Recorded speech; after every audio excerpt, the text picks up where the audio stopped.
He's an electrifying lead guitarist and founding member of Aerosmith, one of America's greatest rock and roll bands. Now Joe Perry has a self-titled solo album, which reflects his passion for rock, his love of the blues, and showcases his songwriting, much of it with love songs. Here to perform is Joe Perry.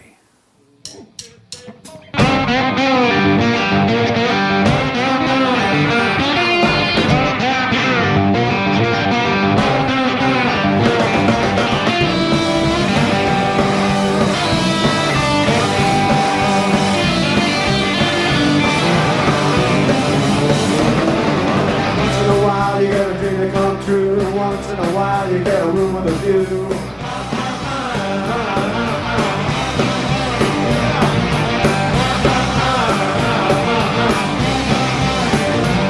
I'm down for you, baby, in your heaven star. Can't live without you 'cause you're much too much.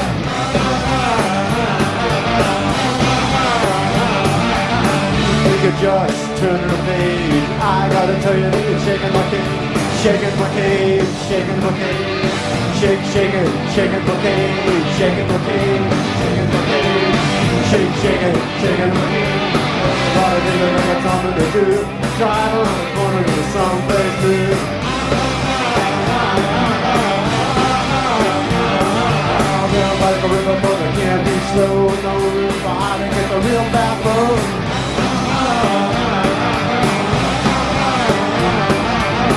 You could just turn the page. I gotta tell you, you're shaking my cage, shaking my cage, shaking my cage, shake, shaking, shaking my cage, shaking my cage, shaking my cage, shake, shaking, shaking my cage.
Baby, you're the heaven's star.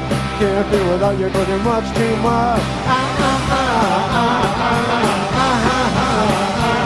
Oh, they're all full and they can feel the crush 'cause they all know I got a royal flush.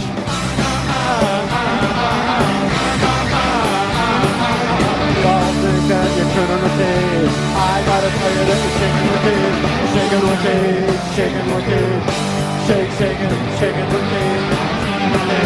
Shaking my cage, shake, shaking, shaking my cage, shaking my cage, shaking my cage, shake, shaking, shaking my cage, shaking my cage, shaking my cage, shake, shaking, shaking my cage.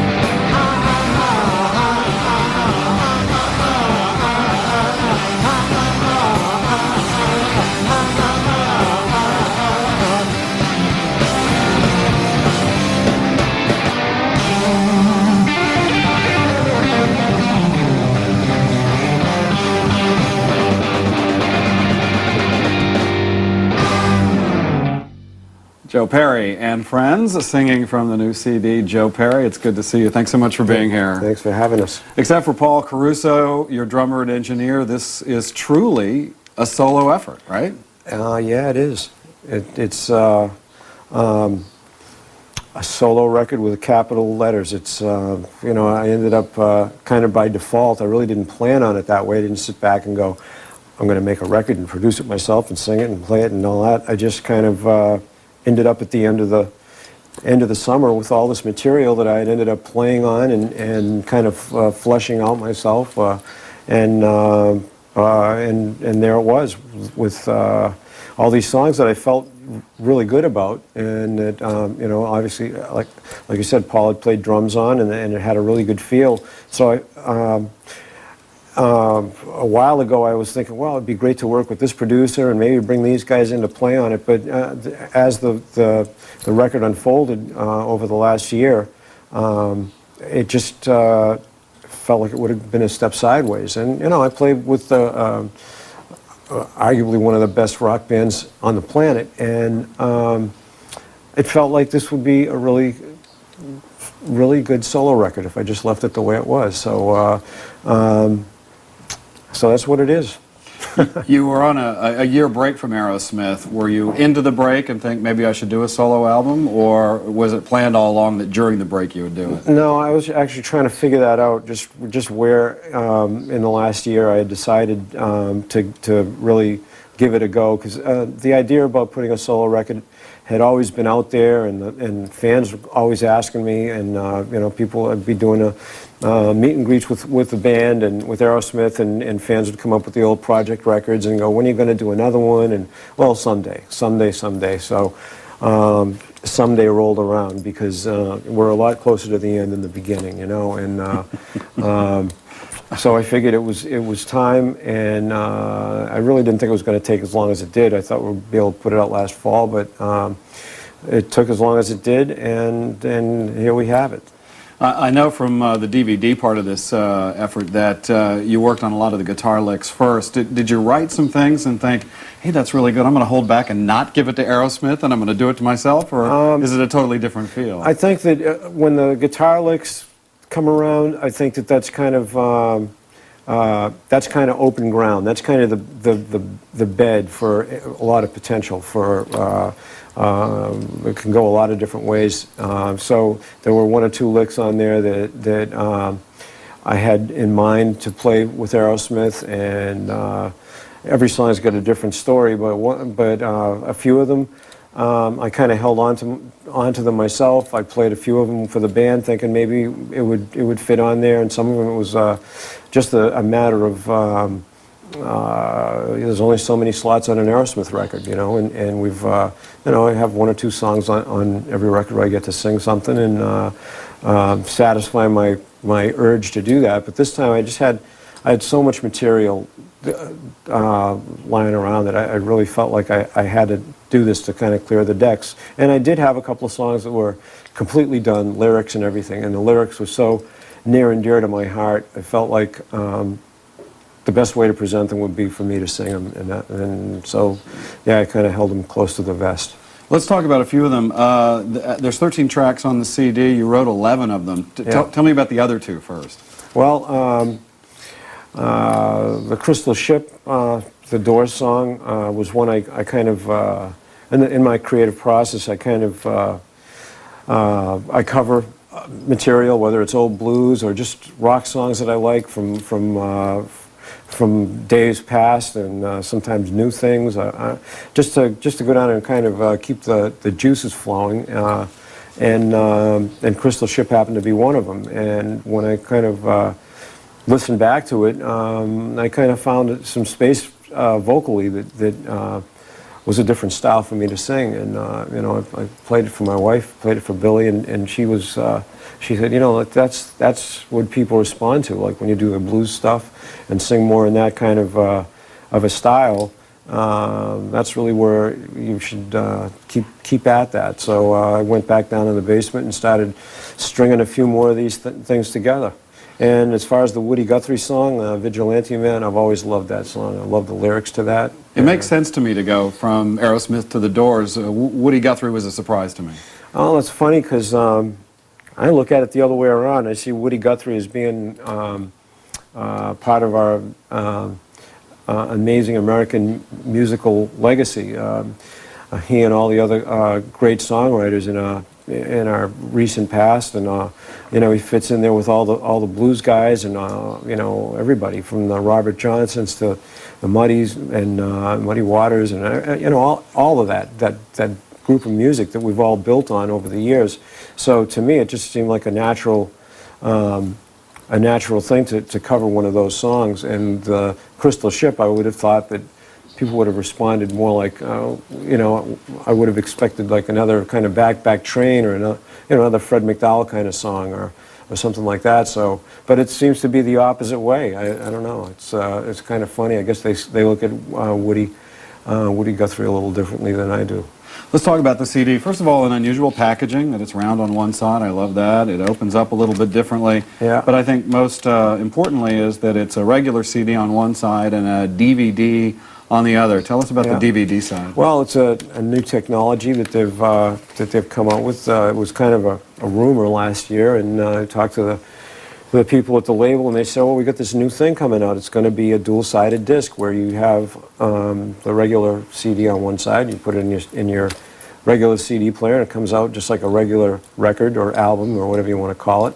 But then the other side, you put it in your DVD player, and you have some video content and also a 5/1 mix that's really interesting to listen to, because we're able to explore some different atmospheric things, the way that the music comes out. We're able to put, for instance, guitar tracks in that we had to leave off the stereo mix, because you have really 5 speakers to work with, and it doesn't take away from anything to add more of some of that stuff. So especially for the mid-tempo songs and some of the ballads, they breathe more, and there's it really takes you away when you listen to it in the 5/1 mix.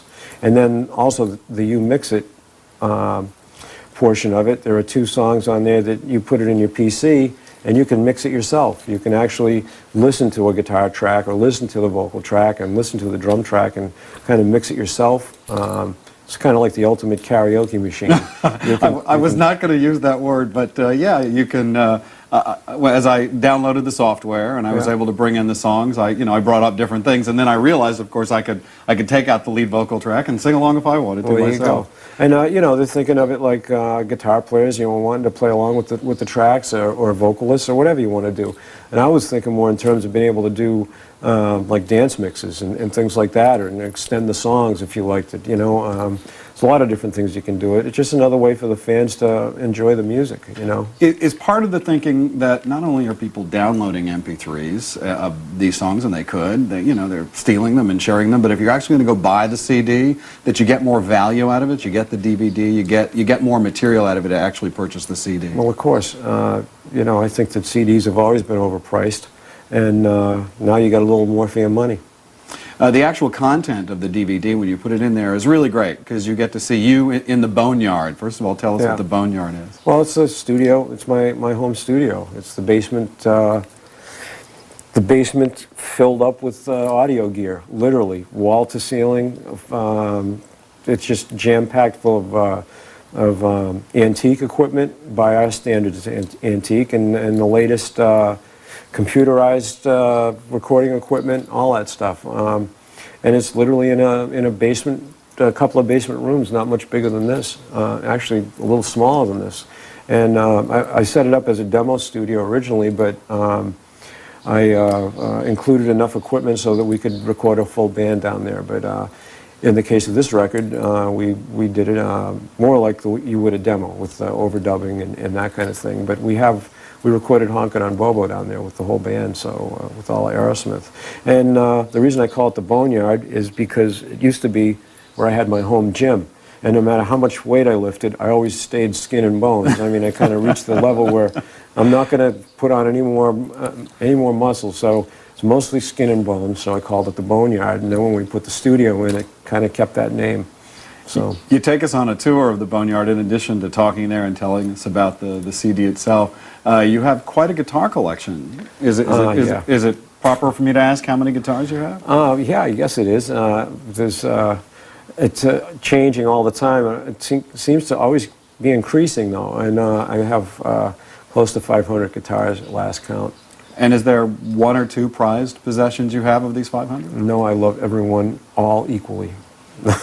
No, I have a few guitars that for different reasons, they hold special places, and certainly I use some more for recording. I use some that I take out on the road, and it seems to be a kind of a flow. I mean, every year I'll fall in love with another guitar, and that'll be kind of my main instrument for a while, and then I'll find something else that piques my interest, and I'll stick to that one. But because I play slide guitar and lap steel and kind of dabble in different styles, I kind of tend to kind of move around.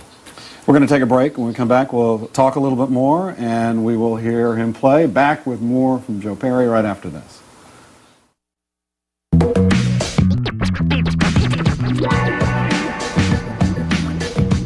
More from Joe Perry off his self-titled CD. Joe Perry, thanks so much for sticking around and playing. Thanks. Let's talk a little bit about the process for you. Because I saw the 25-minute DVD, I know that the music kind of comes first for you. Was it difficult to write the lyrics or to be the lead singer and take that position? Well, I think that it's interesting because once you break through the wall of sitting down with pen and paper and realizing you got to fill some space. I mean, I have to make myself do it. If I sit around and wait for inspiration, it very rarely comes. Once in a while, I'll hear a phrase or pick something up or get an idea, and I'll make a note, and sometimes I'll string 2 or 3 lines together. But pretty often, or most often, it comes together when I'm actually at the microphone, scatting out the vocals and working out a melody, and I'll just ask Paul to run it a few times, and then something will spring in, and if there's even one line, sometimes that's enough to help me flesh out a story, and then I'll ask him to take a break, and then I'll go off in the room and write for 15 minutes. But it's pretty impromptu, and I find that's the process that works the best for me. You've got a song called 10 Years. It has an interesting story. Tell me about that. Well, I wrote that, the basic part of that song 10 years ago as a anniversary present to my wife for our 10th wedding anniversary, and I never planned on having that be heard by anybody but her. It was a gift. It was a gift, and it was kind of a musical, greeting card, anniversary card, and very close to my heart, kind of a very sentimental thing. And I just, like I said, I never planned on playing it for anyone else. But of course, she was really proud of it. She was really happy with it, and we started playing it around and played it for the kids, and then we played it for some friends, and it started to get out there. I started getting more and more comfortable with people hearing that side of me exposed. So it kind of got me used to writing a little more and showing that side of me. So I've done a little bit of writing over the years, and over the last 3 or 4 years, along with digging down and studying some of the blues classics again, and kind of rediscovering all of my old textbooks, so to speak, I started reading some more classics and reading some more poetry, and it kind of tied all in. I got into this space, and I started writing more, and again, being comfortable with letting that side of my heart out there and putting it out on the table for people to hear and see. It opened the doors, and a lot more came out. So that was the kind of the process, but it started 10 years ago with that. I'm sure all the Aerosmith fans know your story, but I would just be curious to hear you talk about why you picked the guitar, how you found the guitar, how you started with that. Oh, well, I've always been fascinated with the instrument. My uncle, my Portuguese uncle, played something, this instrument that kind of looked like a ukulele. It's a Portuguese instrument, but I remember at family dinners, he would take this little homemade instrument out from behind the couch and sing Portuguese folk songs. I always just kind of loved the idea of that kind of instrument, the neck and the strings and all that. And even though my parents kind of exposed me to piano and clarinet and various and sundry conventional instruments. All I wanted to do was play guitar, and I made a pact with them. They said, listen, if you're going to play guitar, you got to take lessons, and you got to take lessons from somebody who's like a classical guitar teacher. So I went and took a lesson from this guy in our little town, and I had one lesson, and he wanted me to learn this kind of like Spanish style classical thing, and I said, well, as long as if they let me play the guitar, I guess I'll put myself through this. And sure enough, the school bus was driving by his house, and there was a hearse in front of it. I was on my way to school that morning, and there was a hearse in front of it, and it was the day I was supposed to see him for my next guitar lesson. And he unfortunately had a heart attack and passed away, so that canceled my guitar lesson. And did you ever have one after that? I never had any more lessons after that, other than just teaching it myself, listening down to music and hanging around with friends that played and picking stuff up. And, not unlike, millions of other kids who really learned rock and roll that way. And that probably was an acoustic guitar, right? Yeah. Do you remember the first time you plugged one in? Yeah, I sure do. And I loved it. It was my thing. It was it was all about rebellion. It really was. And the first time you heard an Aerosmith song on the radio, do you remember where you were? I don't. I think we might have been in Stevens. He had a VW Bug, and we all used to cram into it on the way to rehearsal. And I remember when he brought the record up to BCN up in Boston, and a DJ named Maxine Satori actually played the song, and we knew when it was going to be on, and I'm pretty sure we were in his VW Bug all crammed in listening to it. And Aerosmith back together, another tour and another CD coming out? Yeah, we got a live CD coming out in the fall. It's taken from a show we did at the Joint in Las Vegas, and a lot of fans wanted a DVD CD that kind of was a whole show put together, just from front to back. So that's what we did, and then we're going back on the road in October. Well, let's hear you sing one more song off the new CD, simply titled Joe Perry. Thank you so much for being here. Ladies and gentlemen, Joe Perry. Thank you.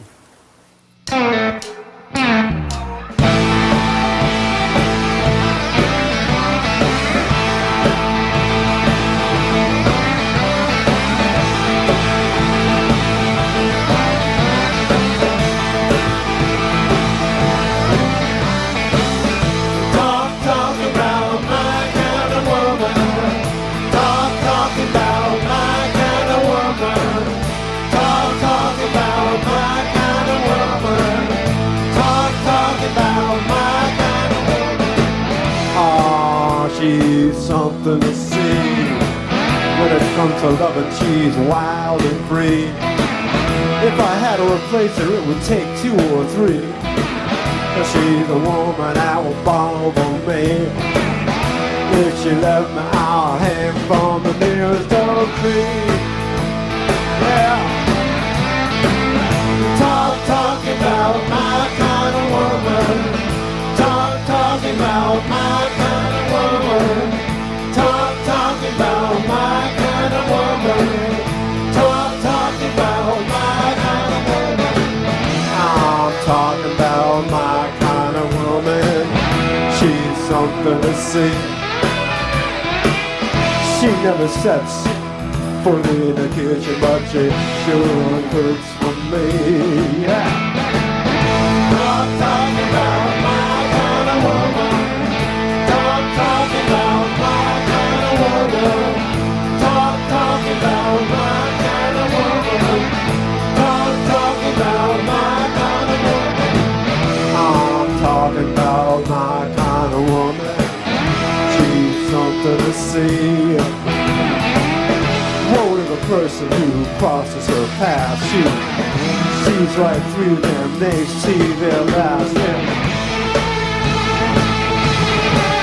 Oh, this is for you, baby.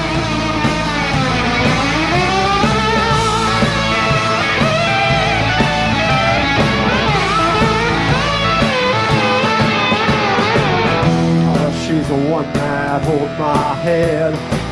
Oh, but she don't have to bake no bread. She's the one who always knows. She got my heart and I love her so. Yeah. Talking about my kind of woman. Talking about my kind of woman. Talking about my kind of woman. Talking about my kind of woman. Woo!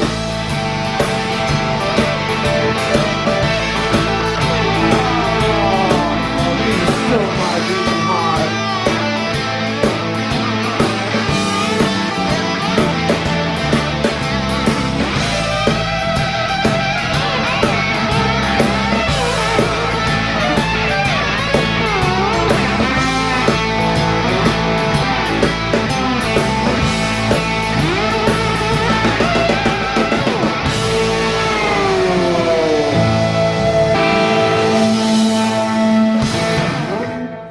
Joe Perry's new CD is available in stores now.